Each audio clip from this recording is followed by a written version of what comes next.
The Vice President of the Goleta Union School District, Karen Izal, and Susan Epstein, longtime member of the Goleta Union School District and great supporter of Santa Barbara Unified School District also. We have, thank you. We have our own Santa Barbara Unified School District Board of Education here, Jackie Reed, Laura Capps, Wendy Sims-Moten, Ishmael Paredes Ulloa, I hope I did that right. And we're missing Kate Parker. She couldn't come here, but she's here in spirit. So thank you all. We have our Santa Barbara Education Foundation Board of Directors. Would you guys all stand? Thank you so much for all the work that you guys do for public education. I'd like to thank our staff, Melissa Davenport and Katie Chopa, and we have two of our interns, Allison Trock and Amy Alejo, here too. I also want to acknowledge that we have some high school students here from the high schools, the student leadership from each of the high schools. Thank you. So would the students that are here please stand up that are here from the high schools? We really appreciate your leadership. Thank you.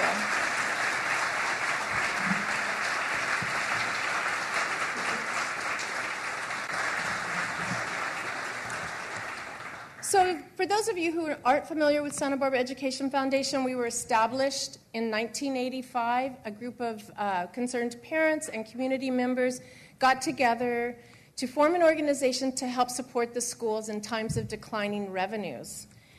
Since that time, we've been raising funds for a variety of programs. The first project was playground equipment. We raised money for Maps and Globes, if you remember those. We've covered the gamut of raising money for programs. We've provided campaign leadership for voter initiatives, bond measures for capital improvements, and parcel taxes for classroom improvements. And we really try to support the school district in whatever way that they really need and to support programs that serve the underserved kids. We have a world premiere today of a video that's been made for Santa Barbara Education Foundation and the rollout of our new logo. So hold on, and I'm going to play that for you. That button disappeared.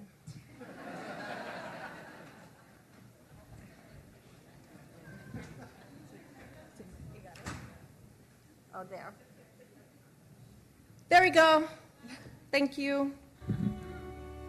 The public education system is where we get the privilege of taking care of and forming our community that we live in. Public education is one of our greatest institutions in our country and one of the most challenging. Our school systems have been asked to do so much, and the resources haven't changed. Funding in California is especially challenging.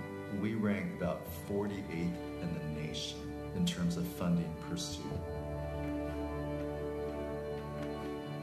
Santa Barbara Education Foundation raises money to support programs so students can get the best education that they can.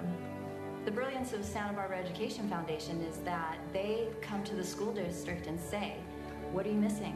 What do you need help with? Let us help you with that.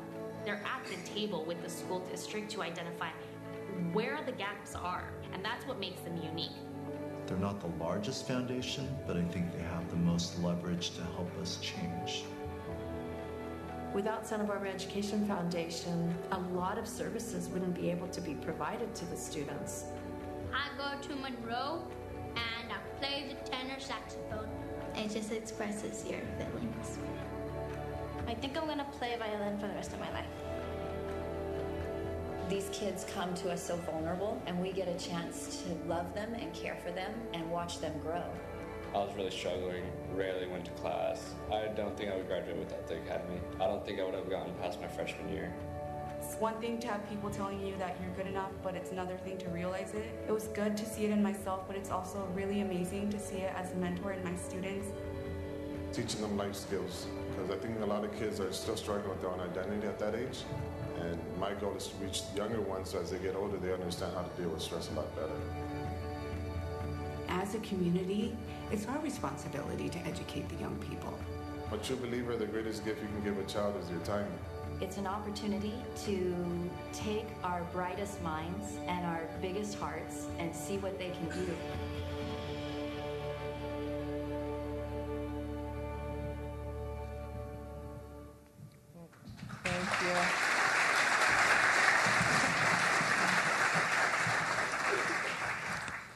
So after Superintendent Matsuoka's presentation, he's going to leave ample time for questions.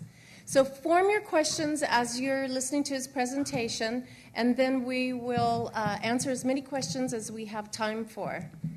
So, welcome me, I said that earlier. Join me in welcoming Superintendent Cary Matsuoka.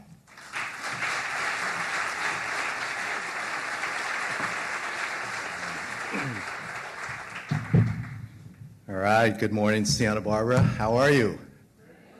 Good. Hey, how about those Dodgers? Unusual that we will be watching a baseball game into November. Very, very cool. So this is my 38th year in education, and invariably I run into one of my students. So I'm standing here and this mom comes up, says, "Hi, do you remember me?" And I looked at her, and said, "I'm sorry, I don't." So, Serene Chan, where are you? Where are you? Where'd you end up? There she is. I told her she's going to make it into this speech. So, I taught Serene chemistry at Saratoga High School quite a while ago, and through her journey in life, she's now ended up in Santa Barbara, and she has a kindergartner in our district, and also a 3-year-old. So, welcome to this community, welcome to Santa Barbara, and wow, the fact that my students are now parents is just kind of blows my mind, so thank you. So my name's Cary Matsuoka. I'm Superintendent of Santa Barbara Unified. I've been in the role now for 16 months, and I've observed a lot. I have a lot to share with you about the district that I've come to serve and to love, and I'm honored to be here to share this with the community. This is an expression of Santa Barbara, that so many of you come out in the morning to listen to the superintendent about your local school district. But how did I end up here, and where does this story begin? So look at that young couple. This was taken at our wedding on July 12th, 1980. And it's right at the corner of Constance and State Street. That's the current Presbyterian Church. And we got married. It actually was a double wedding ceremony because Polly and her sister Sandra, we all got engaged like almost the same time. And we just looked at the parents and said, "Oh, let's just do that all at once." So it was a very memorable experience. Wow, I dug this picture out of a box a couple nights ago, and I looked at it and I go, "Oh, we were so young." So my wife Polly's right in the middle, so please say hi to her.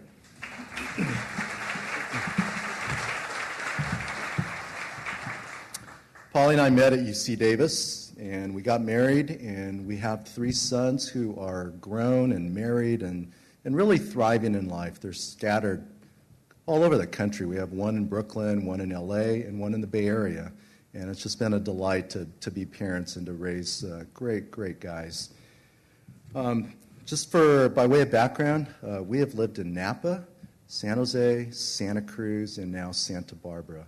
And for Polly, this has been a homecoming for her because she's an alum of Dos Pueblos High School.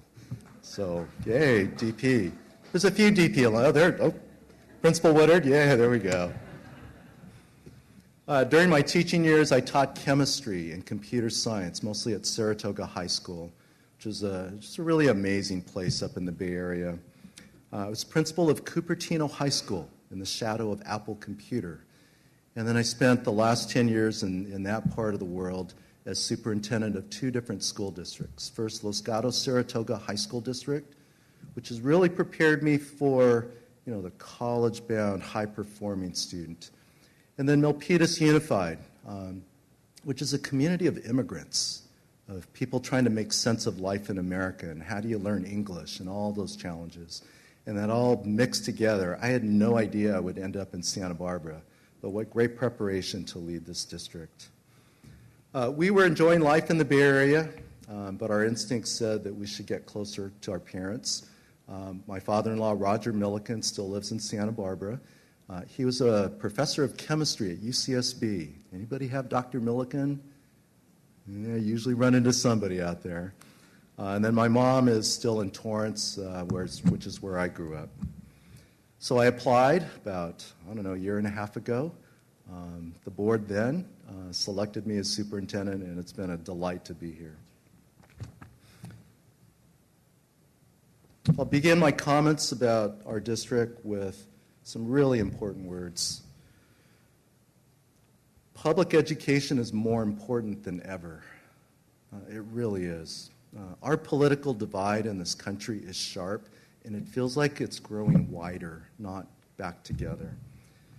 We need to teach our students and, frankly, our adults how to have civil discourse, intelligent discourse about the issues that we face as a culture, as a nation. And we also need to reinvent public education to prepare students for the world of today and the future, not the world of the past. And that's a real challenge for us because public education's been around for, honestly, 125 plus years. And we struggle to change because we're not well funded. We have a lot of just cultural memories of what it means to be educators. But we're working hard in Santa Barbara to change our models.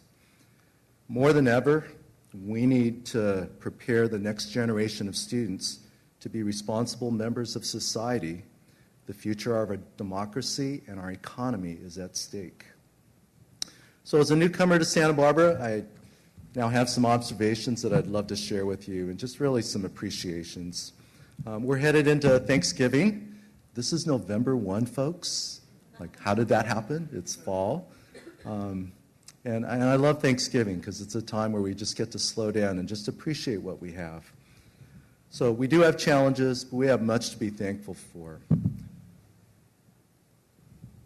So first, I want to acknowledge just the amazing support that you as a community give to our schools, to our district, and to our students. I'll highlight 3 community partners that have been long-standing partners of Santa Barbara Unified. The first is the Santa Barbara Foundation, led by Ron Gallo. And over the history of that foundation, Santa Barbara Foundation has donated millions and millions of dollars over decades. And it's not a one-time investment, it's an ongoing one. The next one is the Bauer Foundation, with John Clark as its leader. The Bauer Foundation has supported programs like PEAK, and you can see some of the PEAK graduates in this picture.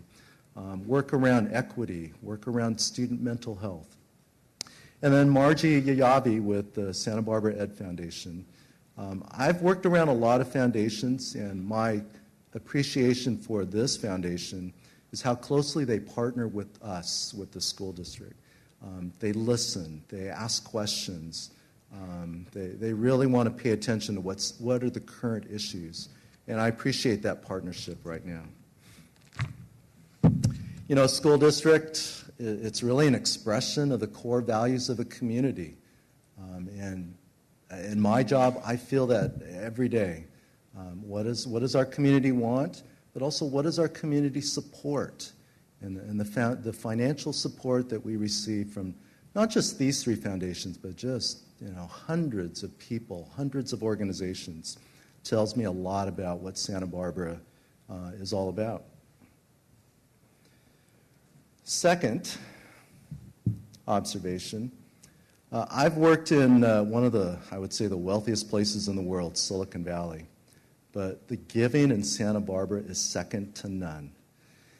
And so you heard about those 3 foundations, but I asked Meg Jate, our business department, how much do we receive every year from our community? It adds up to $3 million every year, year after year. That's an astounding number for a community to give to a local school district. We receive that as a measure of trust. We really do. We as leaders, we as teachers, as staff, when you invest your local dollars through your public school district, it's a vote of confidence of our work as educators. Your financial support goes beyond high school graduation. So we highlighted Jeff Green and Anthony Beebe. When I landed here, I heard about this thing called the Promise Program. I said, what is a Promise Program? I don't know of another community college that provides free tuition and books and a guaranteed completion of a 2-year degree from a community college. That is absolutely amazing, and we should just applaud and thank us.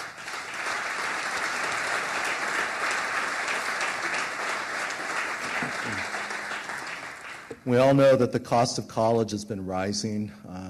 The total cost for a family who lives in California to send a student to UC is now pushing into the $36,000 to $37,000 range per year. That's getting outside the range of middle class. So for our students to be able to graduate from our local high schools, go to community college, and by the way, you are ranked number 1 in the nation, correct? Yes, so it's a great institution, but the financial support that we provide, it sends a huge message to kids that we value you, that we want to support you, and that's going to pay off as they continue to work and live in Santa Barbara.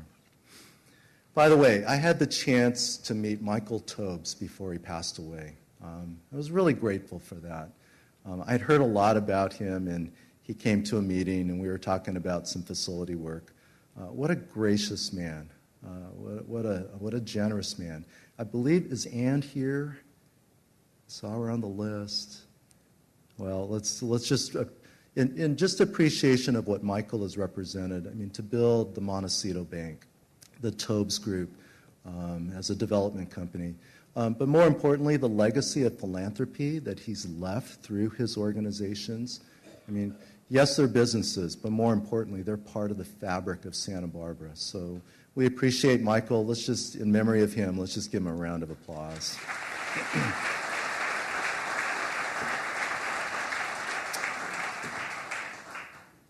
My third observation about Santa Barbara is this ideal size of a community.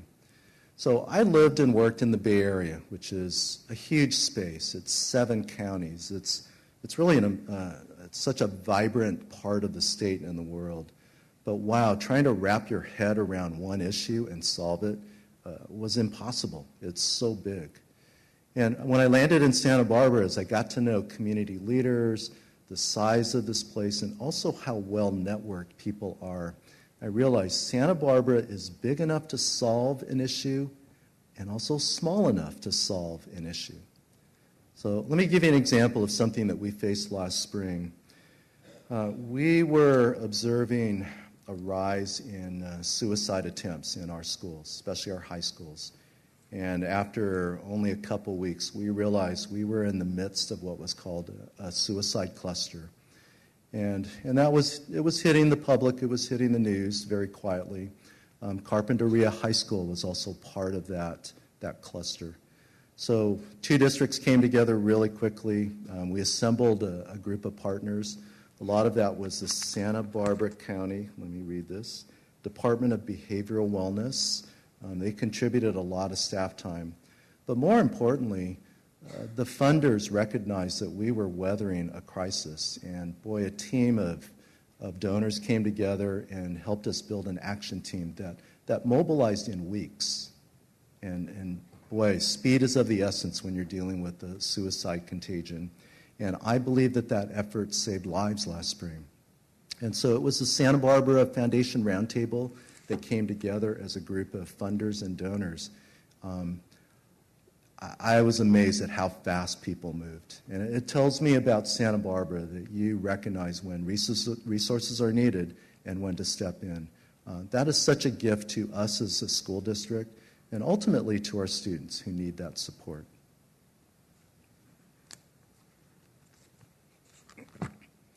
So if you think about the mission of a school district, we don't make widgets. We don't produce a product. Our product is priceless. It's human beings, and we're really in the human capital development business, if you think about it. And the best resource that a country has is its people, and to invest in the future generation is the most important work of a community, and it's one of the most challenged. And so we want to give you a glimpse of our district and where we're at with some numbers.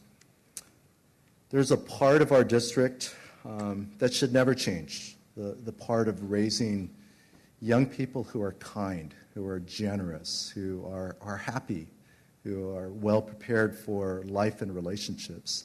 But there's also part of our district work that needs to change because the world is changing fast. I look at how much change has happened to us as educators in the last 5 years. It is unprecedented, the amount of change that our teachers are coping with, that our administrators are managing, that our staff has to deal with. And so here's a glimpse of our wonderful school district.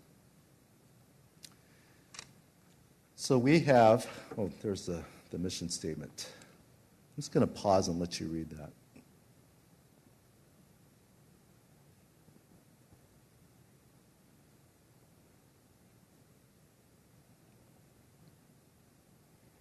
In that last statement of preparing students to be ethical and productive citizens in a diverse and changing world is more true today than ever.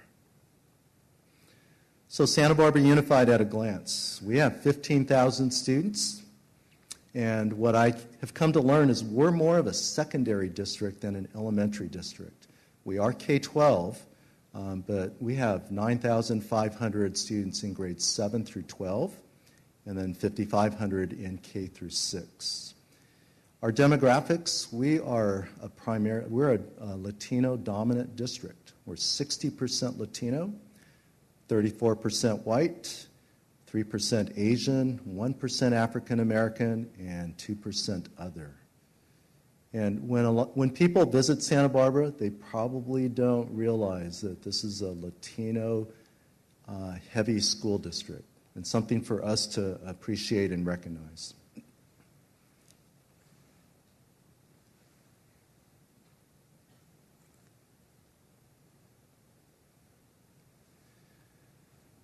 So of our students, 50% of our students are learning English as a second language at some point in their life, in their educational career. And that may not be obvious to the average person who looks at our district. And of those 50%, half of them, 25% of our district, are currently learning English and striving hard to reach proficiency. And I just want you to put a number with that. That's 3,500 students that are learning English in our schools so that they can access the curriculum. I mean, imagine you dropping into another country, pick the favorite country you would love to live in for a time, and then be asked to learn, let's pick a subject, history in Spanish, or pick a harder one, learn chemistry through Japanese. I mean, just wrap your head around what it's like for our EL students to learn English and then also to learn the content that we ask them to learn. Next, 50%, half of our students qualify for free and reduced lunches. That's a metric that we use to determine socioeconomic status. Our Student Nutrition Division serves 9,000 meals a day. Okay, 9,000. Some of our students have breakfast, lunch, and dinner with us. Is Nancy Weiss in the house? Saw her on the list. So Nancy Weiss is our Director of Student Nutrition. She runs like restaurants in our schools. If you know Nancy, she's always pushing the envelope of quality of service. I mean, it's great food. And by the way, look at this great picture. The young man on the right, he's kind of hamming it up. So that's Oscar Capps. That's Laura Capps' son. Isn't that great? Here's a stunning statistic. 14.3% of our students are classified as homeless.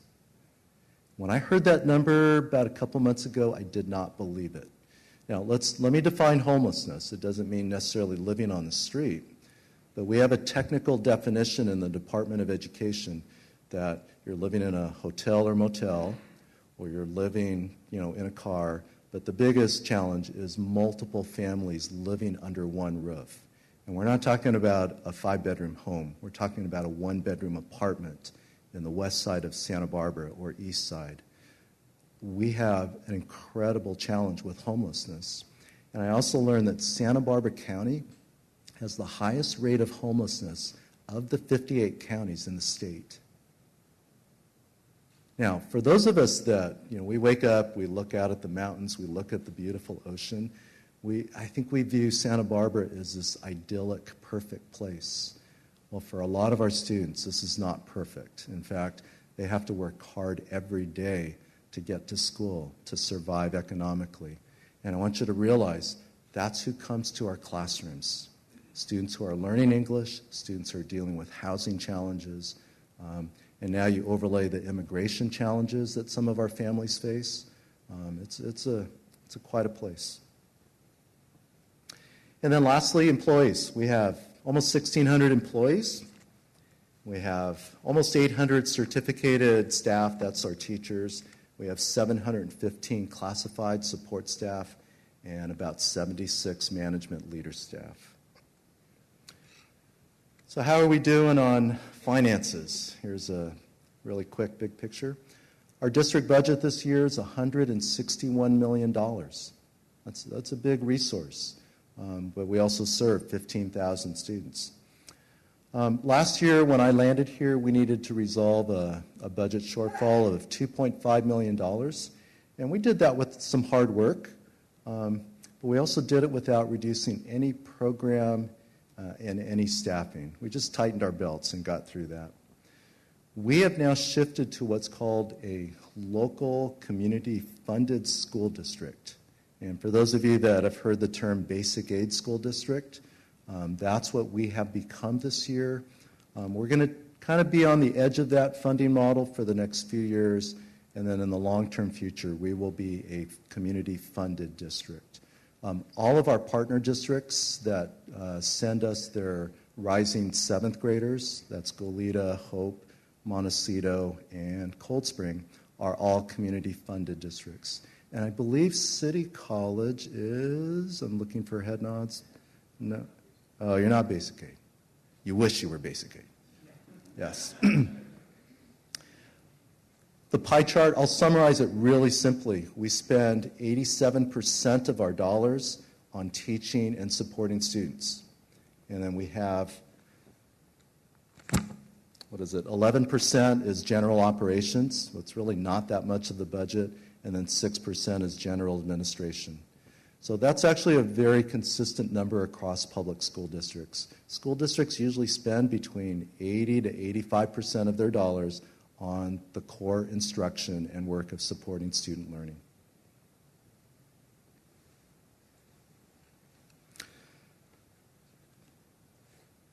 Before I get to this slide, I'm often asked this question about Peabody Stadium, because it's a huge project. By the way, if you ever are near Santa Barbara High School, you should peek through the fences and see. It's an incredible project. It is a $39 million project. And people ask me, how can you spend so much money on that project when you have so many financial needs? So I want to explain and make clear that facility dollars, like through Measure I and J, bond programs, we can only spend that money on facilities. I can't take that money and spend it on general operations. And by the way, the Peabody Stadium project, there was $11 million of really external resources brought to that project. The state added $6 million for seismic upgrades. And then the Santa Barbara High School Foundation, and there's many of you here, you fundraised $5 million towards that project, which is, again, an expression of the philanthropy and support. So when you see facility projects, as we start to launch those, just know that those funds can only be spent on facilities and not on general operations. So what are we working on as a school district? I'll share 3 really important bodies of work. The first is literacy. So why literacy? Why is literacy so important? Our students are now learning what are called the Common Core State Standards. They've been in place now for about 4 years. They are rigorous, they're challenging, they're really great standards, but the premium placed on reading and studying and understanding text is at a level that's very different today. We have the next-gen science standards that have been released, and we are going to be implementing them. We're already testing it this year. Full implementation is next year. And then the social studies standards are going to be released next year. every one of these standards, if you or I as parents, and some of you as parents at home, as you support your sons and daughters with what they're bringing home, it's like, wow, this homework's different today. It's like, man, I actually have to learn this stuff. Or some of the parents just say, just get some help at school, please. You know, especially the math. The math that we ask students to do today is categorically different. It's not factor that equation and solve for X. It's solve a word problem on every page. And, you know, my students, they hated word problems. They just did. But when you go off into the world, what does your boss give you? They give you a word problem. And a word problem is not usually packaged in a nice, orderly set. It's like, here, I'm giving you this assignment, figure it out. Literacy is essential to master those standards. And if you think about it, the academic vocabulary that our students need to master is needed for life in the 21st century. Because today's work, it's about information.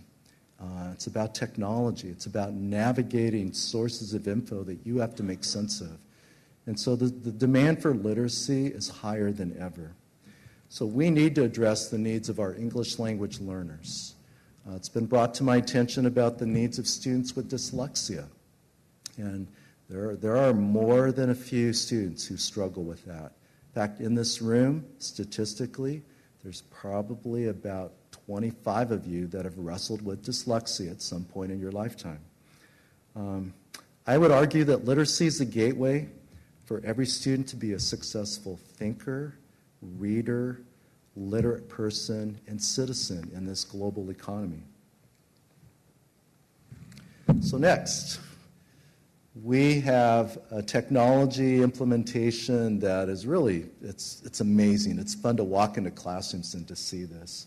So we've called this our Tech Equity Program, and this fall we deployed 7,400 new iPads.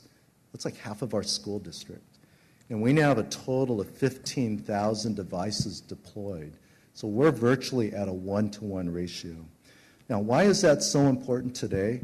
Well, does anybody have a job where you don't use technology? I mean, there may be a few of us in this room, but almost every job today, you have to interface with tech. The assessments, the end-of-year exams that students face, it is taken on a device. So imagine sitting down to a demanding test, but never working on a device. And so it's really important that our students experience a keyboard. You know, how do you move the mouse around so that you can navigate that problem? And so we're really excited about what the devices are going to bring to our students this year. And the reason why the word equity is in this program, it is an equity issue. Some of our students will only learn technology and understand the internet through us, because some of them don't have that access at home. So it's super important that we provide that access. And then our third initiative is Measures I and J. So, you know, I land in this job, July, and there's a bond election unfolding. It was my fourth campaign as a superintendent. Honestly, I just observed what our community leaders did. And when the vote came in at like 72 and 73%, that told me a lot about Santa Barbara, that you believe in your school district, and they're willing to invest in our facilities. You know our schools. Some of them, like Santa Barbara Junior High and Santa Barbara High, La Cumbre, those buildings were built like a century ago. Do they need upgrades? Absolutely. So here's a glimpse of a lot of our projects. We have Peabody Stadium. By the way, that stadium is going to be just beautiful when it's done. But we also have a beautiful new walkway at Cleveland that helps families navigate from the Milpas corridor up to the school. DP, we experimented with remodeling a classroom to see if we can get some more light and air in those classrooms. We started with some simple projects, some paving projects, and then Washington, I like that. Keep calm and plumb on, because they got a complete underground electrical, plumbing, and sewer system. And even though that's kind of boring, it's really important that your sewer system works. Now, what's not in this picture is we're also upgrading furniture in our classrooms. And you'd say, why furniture? Well, how many of you are alums of Santa Barbara Unified? Raise your hand. Oh my God, look at all of you. Wow. You know what? The chairs that you sat in when you were a student are still in our classrooms, which tells you something about the rate of change in education. So in some ways, our furniture, it represents the past. Now, what we're bringing in is furniture that you'll see in modern workplaces. Furniture that's on wheels, furniture that's flexible. We want our classrooms to breathe, to live, and let students move around. In fact, we even are experimenting with standing desks in some of our elementary schools because I think kids pay attention better when they're standing instead of sitting all day. So that's an important upgrade, and you'll see that unfold. Already our students and our staff have loved the furniture improvements.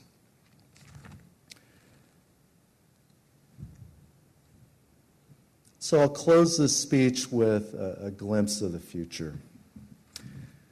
So we have neighbors on our street, and across the street is this great little family, and Jackson is in kindergarten this year. And Jackson he's this cool little guy. He runs around like he owns the street. He's happy. He's still at that stage where he runs to school. Okay, I wish that would continue forever. I don't know when that changes, probably about junior high, and then high school, it's like, oh, school. But Jackson, as a kindergartner, is part of the future high school class of 2030. Okay, 2030. Just want you to pause and think what that means. Like, this is 2017. And then he'll graduate from college, I predict, in 2034. The world in which he will land is so different than the world that we landed in when we came out of high school and perhaps college. So we're starting to talk about a reframe of the mission of a school district. A lot's been about college and career readiness, which is a really good lens on the work of a school district. But I'm starting to reframe that into some different language. I think we have to prepare the rising students, especially our younger ones, for a life of constant redesign. And why do I say that? Because if we tried to prepare kids for a career today, that career may be disrupted and gone by 2030. And then imagine how fast jobs are going to turn and change by the 2030s. You and I can't predict the jobs that are going to be created by technology. Look at the things that are coming. Robotics, autonomous cars are going to be a huge change in our society. I tell parents of kindergartners, I don't think you're going to have to worry about a driver's license for your kindergartner, because by the time they're 16, we may not be driving cars. We may actually be getting into an autonomous car. So I look at Jackson, I think about the world that he's going to face, and what we need to teach him is creativity, how to redesign your life, how to redesign your skill set, and learn new things after college, because the world will continue to change and you have to keep up. So it's really my honor to lead Santa Barbara Unified, to have landed in a place that my wife has called home and I have visited and now get to call home. So thank you for coming out to hear the State of the District speech, and we'll take some questions.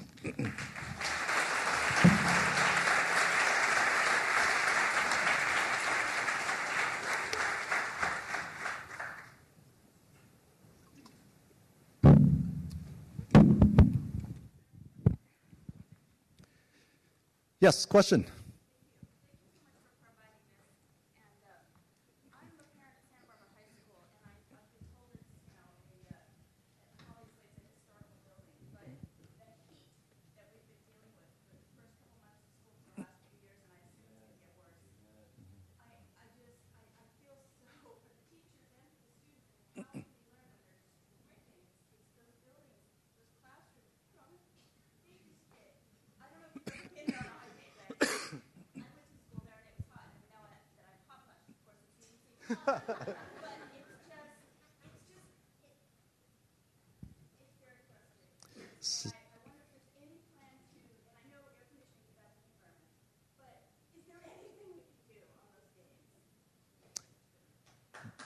Yes, so that's, last week I was getting quite a few emails about how hot it was in my classroom.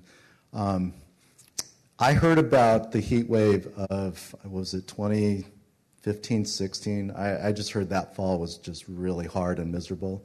So as I toured our district, looked at the facilities, I listened to that question about, should we air condition our district? At that time, we didn't know about the facility bond. But in Measures I and J, when that priority list was built, there weren't any plans for like air conditioning across the district. But I recognize it's a learning issue. When it's pushing 90 degrees in your classroom, it's really hard to learn. So we're taking a look at what can we do to try to solve some of it. I actually need to write this up for the entire staff because it's a concern. So every new building that we're building out of Measures I and J will be equipped with air conditioning. So at least we can do that much because the cost of adding AC to a building under construction is minor. We are setting a goal of trying to create some large air-conditioned spaces at every school. So that's like libraries would make sense. Just places where kids can just take a break. The cost of air conditioning every classroom in the district, I don't even want to put a number out there. It would be astronomical. But we do have a study in motion. I want to see what it would cost to air condition our 3 comprehensive high schools. We can't do every classroom, but when you put 34 teenagers in a room that's 1,000 square feet, it gets really warm. So we're looking at it, but we have to find the money in our bond program to do these upgrades. So we're very early in implementing the bond program. We're trying really hard to create efficiencies and dollars. If we can create some budget space and provide some air conditioning for part of our district, that's a goal. I don't have a quick solution. And I also debate the investment. It would be a huge investment. And when it's really hot, it is so unpleasant. But the majority of the season, probably 85% of our school days, it's good. I mean, it's Santa Barbara. So there's ultimately going to be a question, is that the right investment of funds? But when it's hitting 85 degrees in a classroom, I understand. It's hard to teach. So thanks for the question. Yeah.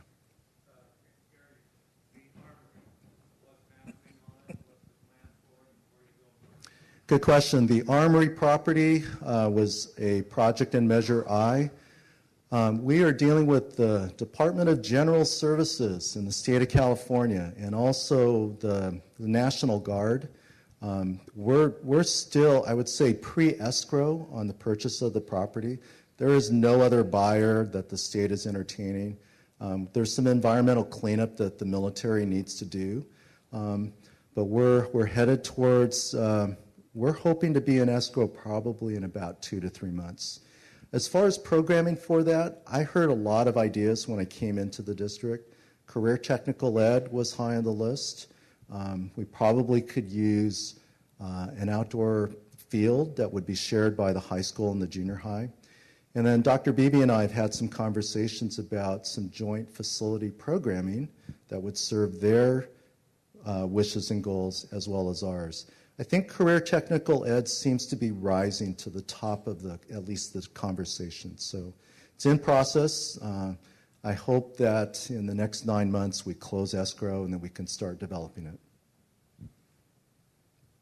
Chris? Could you tell us more about the movement of the district towards personalized learning? Yes. So personalized learning, let me explain what we mean by personalized learning. So the opposite of personalized learning is, I call it one size fits every kid, which is the schooling that I had, that you probably all had. So when you take a class and you got 30 kids in there, what does the teacher need to do? Well, you kind of need to teach to the middle of that group of kids because it's a one style of delivery. And what technology is letting us do is you can actually customize the delivery of instruction for every student. Now, there's some initial models out there. How many of you have looked at Khan Academy? All right, so Khan Academy, who would have thought this what is he, a he's a business guy, Sal Khan. I've had the pleasure of getting to know Sal up in the Bay Area.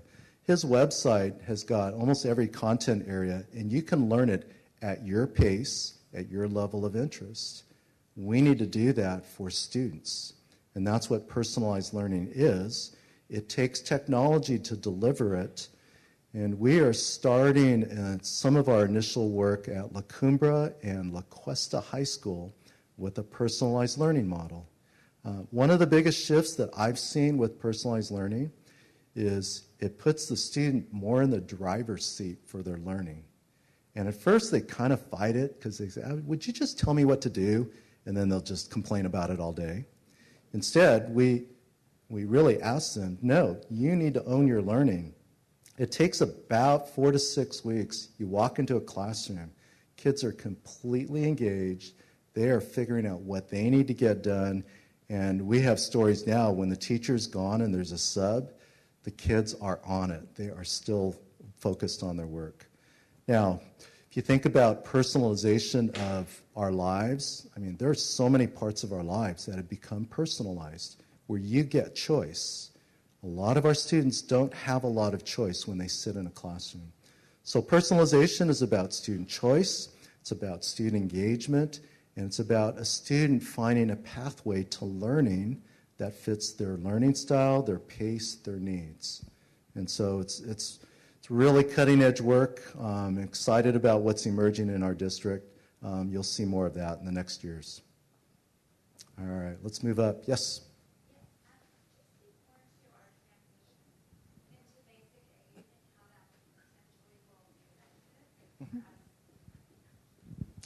All right, so I'll just say very briefly, basic aid, what really drives that is when your local property values reach a certain point that you get more from your local property tax collections than the state formula says you get per kid. We're just tipped into community-funded district, basic aid this year. We'll kind of be right on the edge of that financially for maybe about 2 years.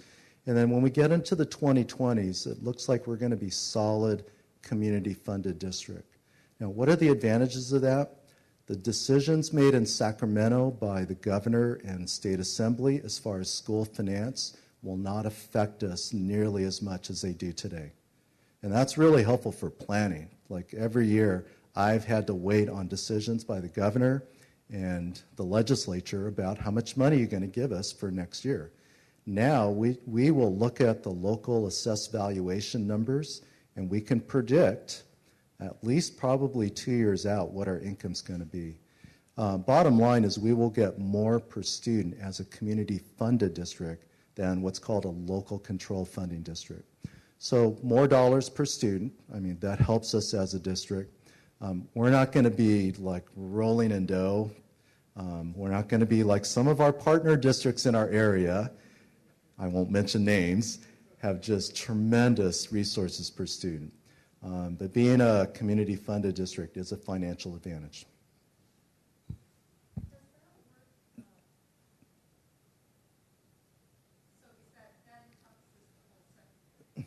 Correct. Yeah, so when we think about Santa Barbara Unified, I think from Goleta all the way to Montecito. That is our district. And so when we look at the property values, I mean, I'm now paying attention to developments that are happening in Goleta. Like that Christmas tree housing development is right behind my father-in-law's house. That's like 110 homes that are going to sell for a lot of money. New hotels that are being built. All of that adds to the property base of our community, and now it's going to help us as a school district. At the risk of creating some gasps in the room, what happens when real estate prices go down? Question, what happens if real estate prices go down? So since Prop 13 passed in 1978, there's been only 1 year or couple years where the assessed valuation in certain counties actually went negative. So that was after 2008, that recession. It's about 09 and 10. I think LA County went negative. Santa Clara County almost went negative. And so what happens is the AV growth slows. But in normal environments, in Prop 13, there's a 2% inflation factor on property taxes. So we're guaranteed a 2% growth on AV as a basic aid district. Now, would there ever be an environment where like the market crashes and all of our assessed valuation goes way down? I mean, if we have another '08 recession, it could happen. Thing is, we can see that coming probably a couple years in advance so we can plan and prepare for it. I had to do that in Los Gatos, Saratoga. We saw it coming, so had to slow down spending and wait for the economy to heal, and then it went back up. That's what we're seeing with assessed valuation. If you go to the county assessor's website, there's some really interesting historical data about from 1977 to today, the assessed valuation. I mean, yeah, there's ups and downs, but that picture is pretty solid. So it's a good question. Yes?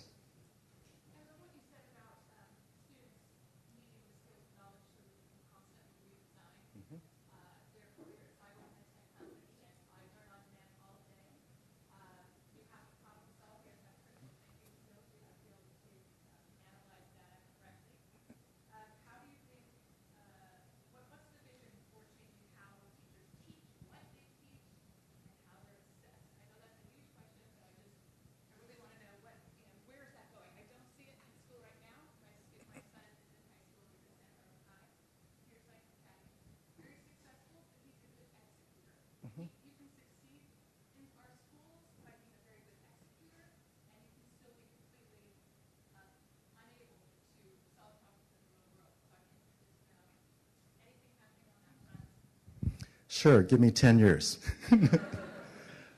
I'll share some comments about how do we transform a school district over time. So I've been innovating in school districts now for about 5 to 6 years, and I'm starting to realize that there's a difference between innovation and transformation.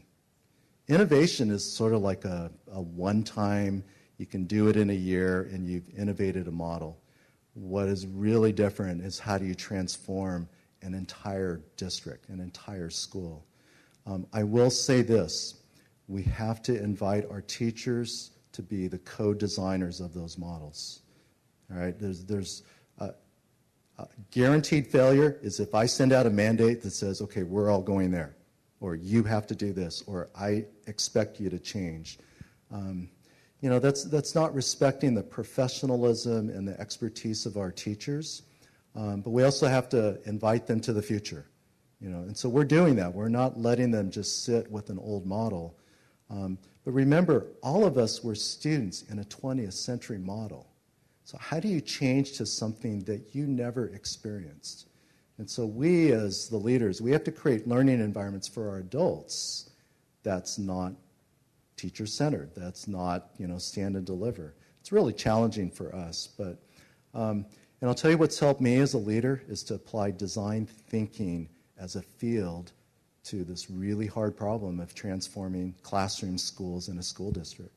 So great experiences up in the Bay Area with the Stanford Design School and that whole space. So I see a lot of head nods. That's good, yeah. Design thinking, if you haven't sort of explored that space, take a look at it. It's really important. How much time we got? What time is it?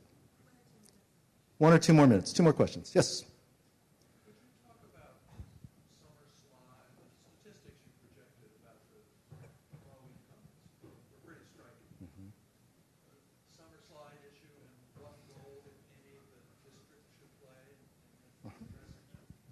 Yeah, the summer slide is, by the way, we want to talk about things that are really old. Why do we have our current school calendar? It's so that kids could work out in the farm during the summer, harvest the crops, and it's like that construct's 150 years old. But I'll tell you, one way for me to lose my job is to change summer calendars. Really, I mean, if a school board and a superintendent said, we're going year-round, there's going to be a new school board and a new superintendent. The summer has actually gotten shorter today. It's only 10 weeks long, but there's still a slide because if you're not engaged with learning. So summer school took a hit during the last budget cycle. Summer school funds as a budget category got eliminated. We're starting to bring back some summer supports for kids. You know, the PEAK program and some of the supports that our foundations have provided are doing some great work. But we need to do summer programs for, rising kindergartner kids or kids that are transitioning to high school. So we could do more, but that takes money. But it's a great question. All right, last question.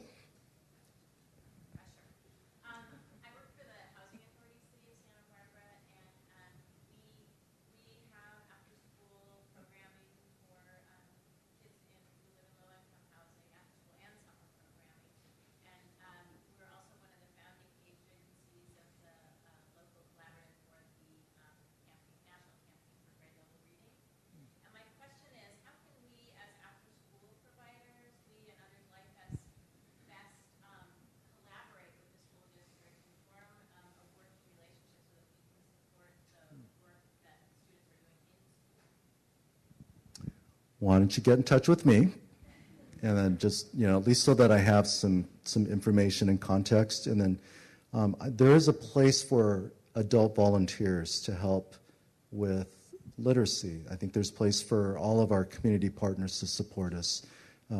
We bear the largest responsibility to educate and raise students, but we can't do it alone. So would appreciate a conversation with you. Okay? All right. Well, thank you for coming out. Have a good day.